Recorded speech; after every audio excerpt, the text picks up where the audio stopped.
some fly house stay alone pop single and story single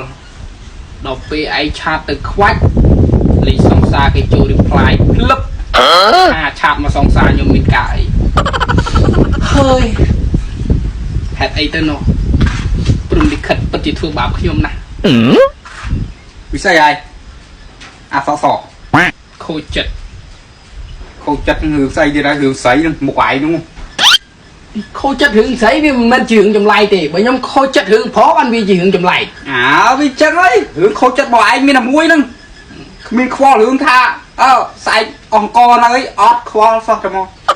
អង្គអស់ស៊ីមិនសំខាន់ស្មើនឹងឱកាសទីសាប់ទេ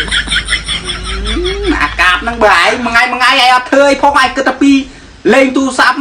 អូ Facebook អូ TikTok ទៅវិញទៅមកខ្ញុំមានតែមើលអីប្រហែលមួយថ្ងៃ24ម៉ោងខ្ញុំមើលតែ20ម៉ោងសោះអេស្អីមកយើ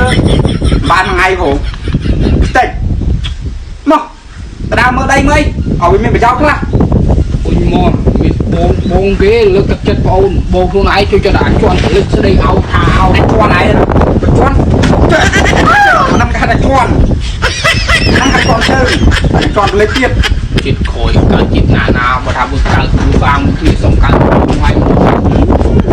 ថ្ងៃចង់ធ្វើបងអាឡើងប្រាប់ពីទូរទីបងហើយអាហ្នឹងមិនបងគេត្រូវយូរអូនតាយូរអូនតែមើលដៃ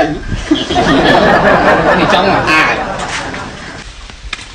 ចោះអាធ្ងន់នោះធ្ងន់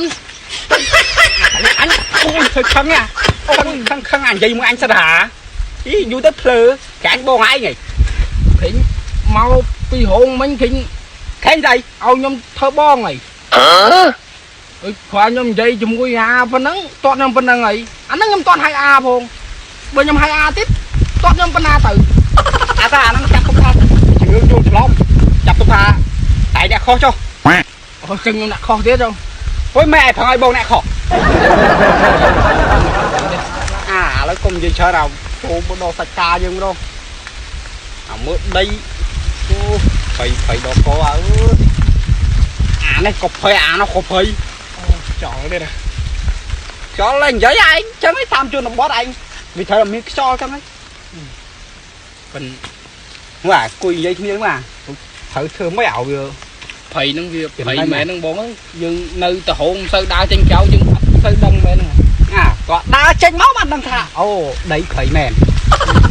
អាទៅហ្នឹងខ្ញុំថាភ័យយើងគួរសមទេបើខាងនោះជាង20ហាត់ទៀតអានោះខ្ញុំថាភ័យខ្លាំងហ្មងបងខ្លាំងភ័យជាងអាហ្នឹងទៀតអានោះខ្ញុំជីកាត់មិនទៅមិញហ្នឹងយើងភ័យខ្លាំងមកអានោះជីទៅមើលចោមអូយធ្វើមិនតន់ណាខ្ញុំវាពិបាកដែរហ្នឹងបងអើយអានោះ20ហាត់គ្រប់អានេះជាង10ហាត់ទៀតវាចូលនេះបាត់ហើយវាជាង30ហាត់ហើយហ្នឹងភ័យអើយដល់កឲ្យយើងមិនឥឡូវយើងប្រឹងធ្វើម៉េចកាត់ទេគេក៏បាញ់ឆ្នាំហ្នឹងវាពិបាកដែរបងអាទៅធ្វើវាដែរស្រួលទេភ័យឡើងធំជង្គង់នេះតែអាកាត់បាញ់ឆ្នាំវាអត់សំខាន់ទេសំខាន់ម្ចាស់គេនឹងឲ្យយើងធ្វើអត់ម្ចាស់ដីហ្នឹងដឹងតែគេត្រូវការជួលមនុស្សឲ្យសម្អាតដីគេអត់នោះខ្លាចតែគេមិនជួលទេយើងđiធ្វើការទៅកើតហងបានតែនិយាយអត់ប្រយោជន៍យើងទៅវិញតែចេញបតោទៅថៅដីពួកឯងប្រៃណាក់កស៊ូធំនេះទេប៉ុន្តែនោះខ្មៅផុតកស៊ូទៀតហ៎ជិតដល់ល្មេឃអីនិយាយដល់ប៉ុណ្ណឹងវិញគេជឿវិញបាត់ហើយជឿចឹងអូផគេផមកមកហើយផសុំពេកគេជឿទេអាថាផគេខ្លាំងគីឡូគេជួលឯងបងហើយគេមិនងងហាក់ហ្នឹងទេអាថាចាំយើងនិយាយតាមហ្នឹងតាឥឡូវយើងទៅសួរចាស់គេគីឡូបានការងារធ្វើមានលុយគ្រាន់ចូលការខ្ញុំងថ្ងៃខ្ញុំអន់ចិត្តខ្លួនឯងបងខឹងមកតាំងស្អីខឹងតាអាក្រហើយប្រាប់គេថាក្រហើយគេមិនជឿទៀតខ្ញុំងថ្ងៃខ្ញុំប្រាប់គេថាខ្ញុំអ្នកមានតាឥឡូវខ្ញុំមិនក្រទេភើបនិយាយតាមត្រង់គេមិនជឿផគេបងមើលដល់ពេលពេកទៅខ្ញុំប្រាប់គេបរយខ្ញុំថាខ្ញុំមិនក្រណាក្រតែម៉ែឪខ្ញុំ